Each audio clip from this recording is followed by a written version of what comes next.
Dear students, this is Dr. Mahesh Srivastava, PGT Physics, Kendriya Vidyalaya number 2, Delhi, Kent. Today, I will take your class. Before starting the class, you must know your syllabus. The syllabus for physics for class 12 for the session 2020-21.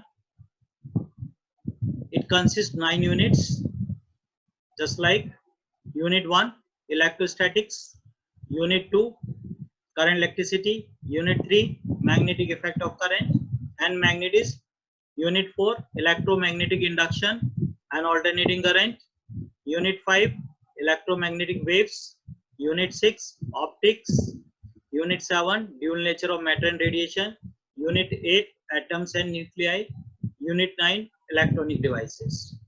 Now further these units are divided into different chapters. For example, electrostatic divided into 2 chapters.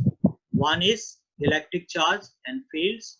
Another one is electrostatic potential and capacitance.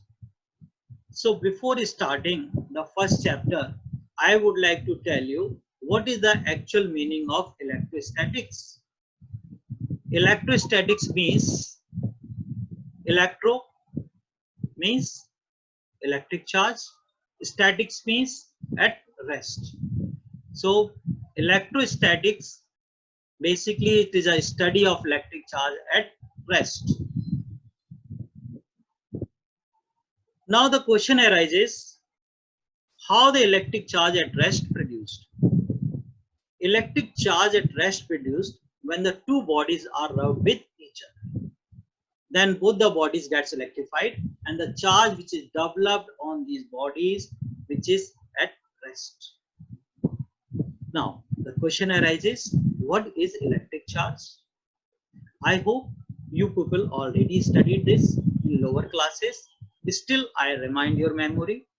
In a very simple way, I can say that the electric charge is a fundamental physical quantity due to which electrical and other effects are produced in the matter. Or you can define it, electric charge is a basic property of a matter, that is property of electrons and protons, which give rise to an electrical force between these two kind of charges, that is positive charge and negative charge. Here we have taken two positive charges, what we call like charges. If the like charges are there, then there is a repulsion between them, and it is indicated by these arrows which are away from each other. Similarly, when we take here two negative charges, they are also the like charges, so the force between them is repulsive force, and these arrows, they are away from each other, that indicates that there is a repulsion.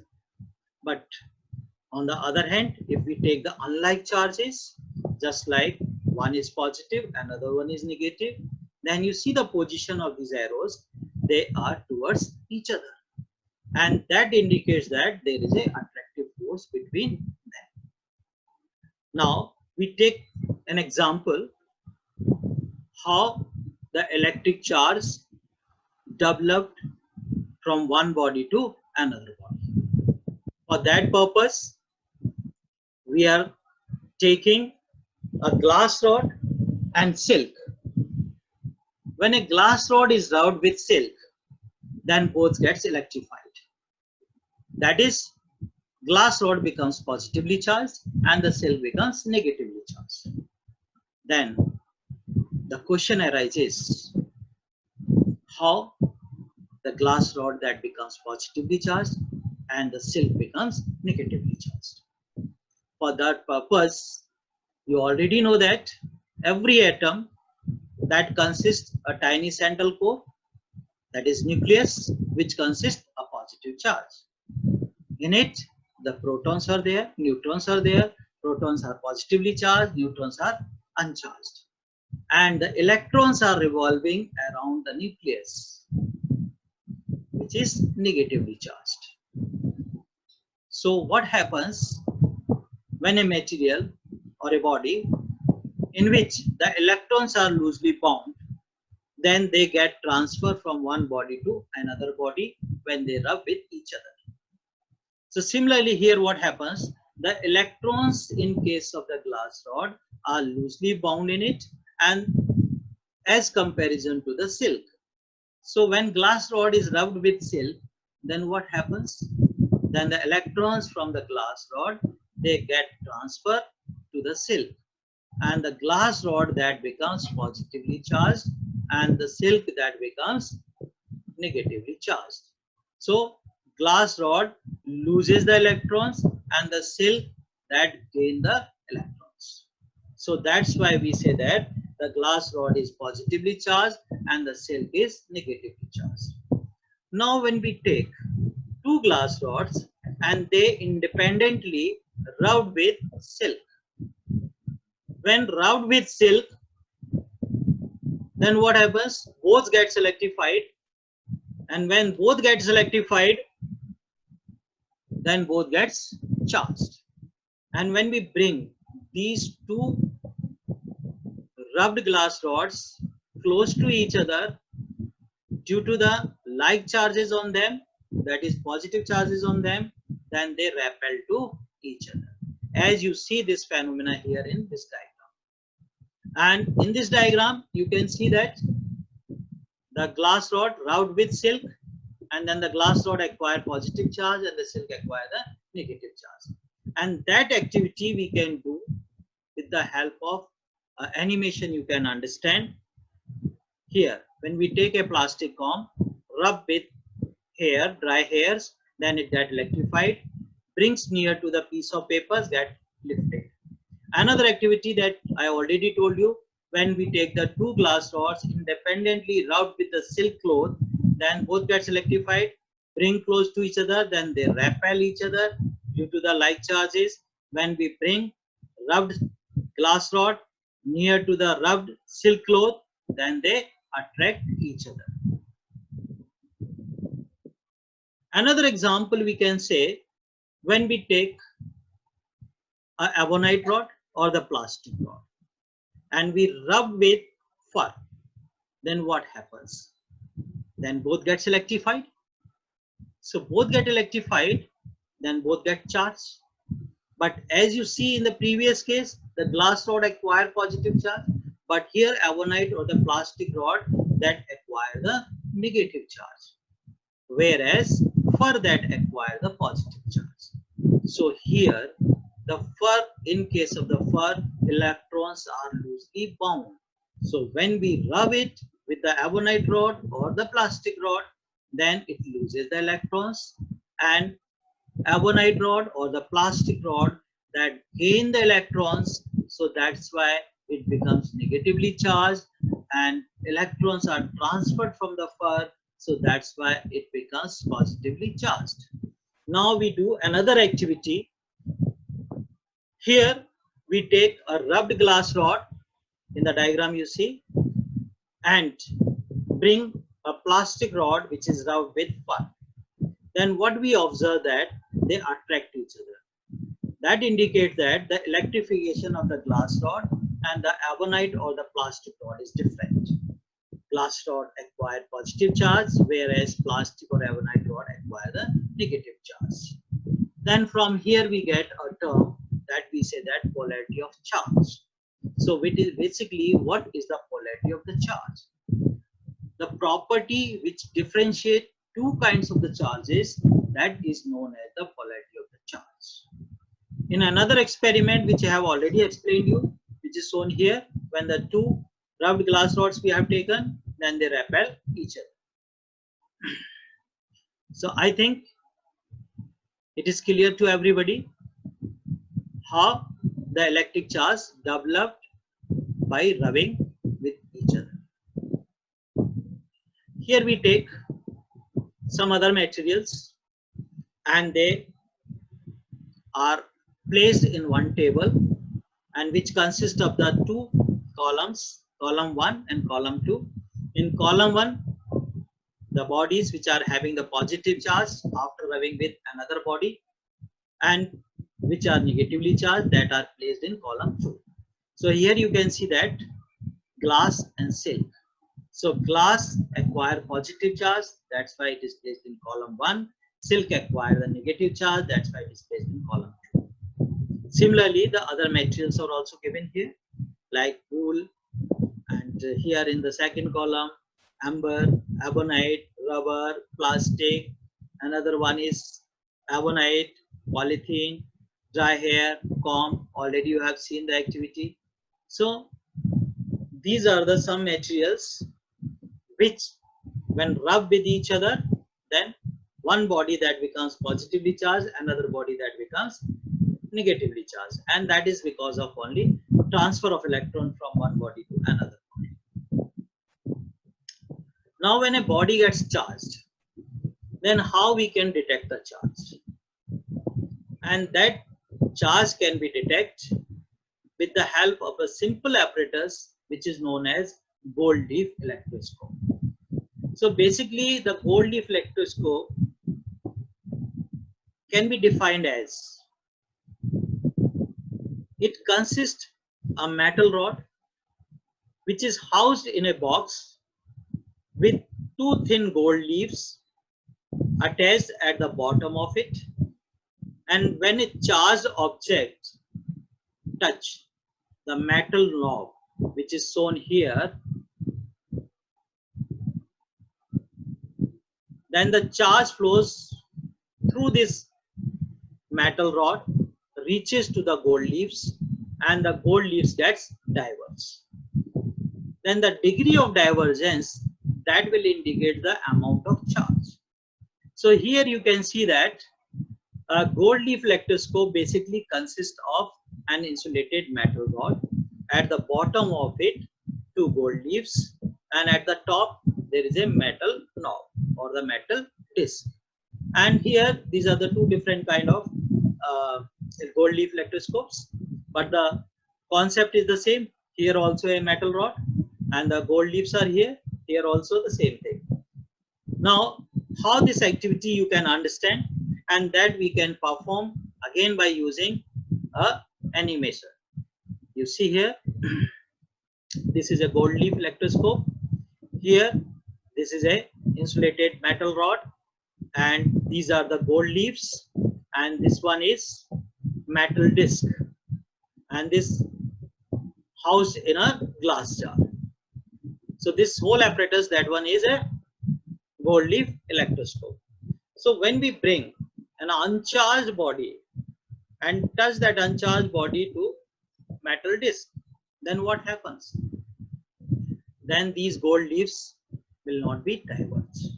If they will not be diverged, then that indicates that the glass rod which you are taking, it is not having any charge.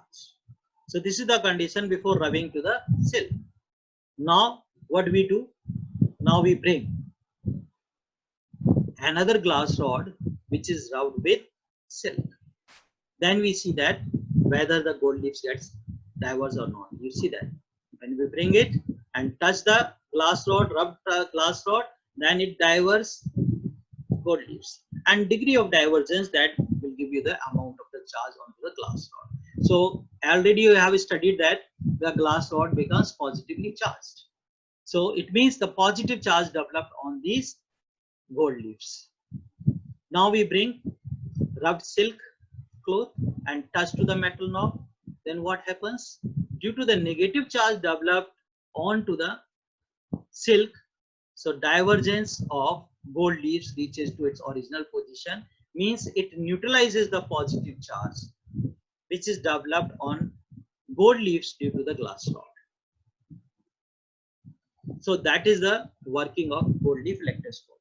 Now we have two types of the materials. One is called the conductors, another is insulators.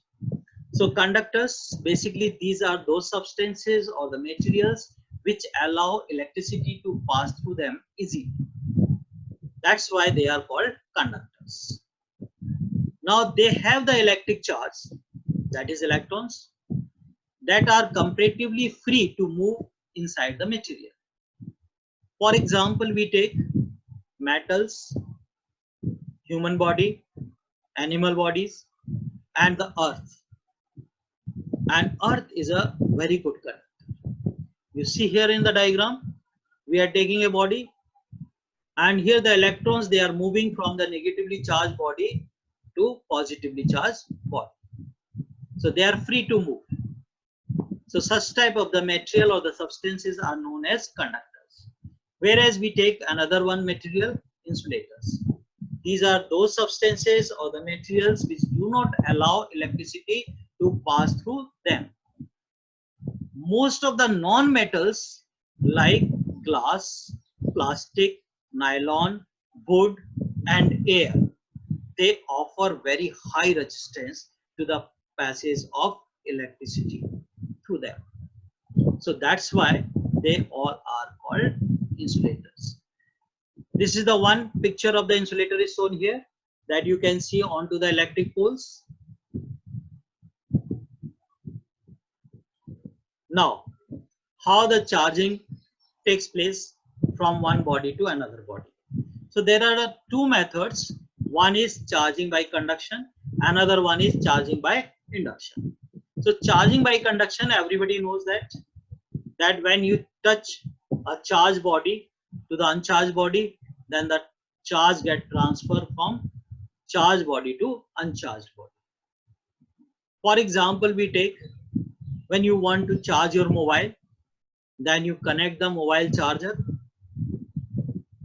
It's one end to the electric socket and another end to the mobile.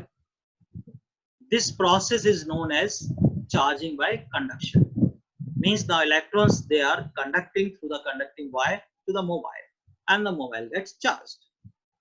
Another process which we call charging by induction. In this process, a charged body makes another body charged and has charge of opposite sign without touching the body. And such type of the charging is known as charging by induction. In a simple way, we can say that when we bring a charged body near to an uncharged body, then the charging takes place onto the uncharged body and that charge equal and opposite to the charged body. Then that phenomena is known as charging by induction. Here we take an example. Here we are taking two metal spheres A and B, and which are mounted onto the insulated stands. Initially you see that no charge is shown at A and B. It doesn't mean that they are not having charge. They are having positive and negative charges there. Now we bring a positively charged body near to the metal sphere A. Then what happens? Then you see that the metal sphere A negative charge that attract towards the positively charged rod, whereas its positive charge that developed onto the other surface. Similarly, negative charge of the sphere B developed here in this surface. So positive charge of metal sphere A and negative charge of metal sphere B, that neutralizes the charges on these surfaces. And on other surface, the positive charge that develop onto the metal surface P. Now we little separate metal spheres A and B. Then what happens? You see that here the positively charged rod remains there. So that's why the negative charge on metal sphere A remain in this portion or remain in this surface, that is attracted towards positive rod, and positive charge on metal sphere B remains away, that is repelled. Now we remove this positively charged rod. When we remove it, then what happens? Then you see here negative charge of metal sphere A that attract towards the positive charge of metal sphere B, and the positive charge of metal sphere B that attracted towards negative charge of metal sphere. Now we separate them so that there is no interaction between them. Then in that case, a negative charge uniformly distributed on the metal sphere A, whereas positive charge uniformly distributed on the metal sphere B. So we can say that both the metal spheres A and B, they gets charged by the process of induction. And this process of induction you can understand by the activity again in animation form. Here we have taken one metal sphere A and bring near to a negatively charged rod. Then you see that it's positive charge that attracted towards negatively charged metal rod or the plastic rod, ebonite rod. When we remove this rod, then what happens? The charge is uniformly distributed over to the surface of metal sphere A. Now we take here two metal spheres. Then we understand charging by induction. But before that, you see that here one metal sphere we have taken and bring a negatively charged body. Then negative charge that is repelled reaches to the other surface of the metal sphere A, and positive charge attracted towards negatively charged rod. Now here the two spheres, you see that, and now bringing a positively charged rod, then what happens? You see that, as already explained you, a negative charge of metal sphere A attracted towards positive rod and the positive charge on it away, that is other portion of the sphere A. Similarly, phenomena takes place onto the metal sphere B. Now you see that. Now we separate metal sphere A and B little bit. Then the negative charge that remain attracted towards positive rod on sphere A and positive charge on sphere B, that is repelled away. Now we remove this positively charged rod. Then you see that negative charge on metal sphere A and positive charge on metal sphere B, they changes their position because of attraction. Now we separate them to a distance. Then in that case, what happens?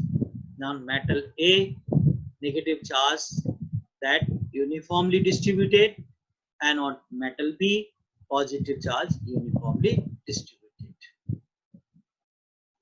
Now another phenomena you understand, which is we say grounding or earthing. The process of sharing the charge with earth, that is called grounding or earthing. Earthing basically provide a safety measure to all electrical circuits and appliances. And how the earthing takes place, you understand.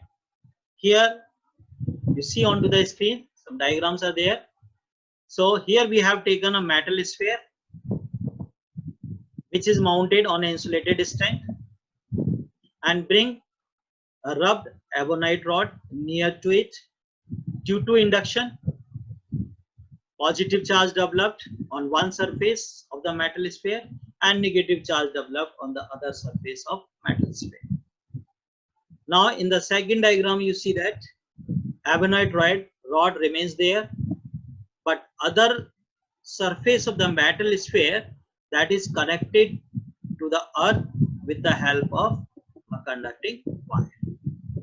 Then all electrons which are present on this surface, they get transferred to the ground, and that process is known as grounding or earthing. When we remove grounding as well as ebonite rod, then the positive charge which is left onto the metal sphere is now uniformly distributed on this metal sphere. So that phenomena is known as grounding or earthing. Now, if you people like our video, so please like it, subscribe and press the bell icon. Thank you. Have a nice day.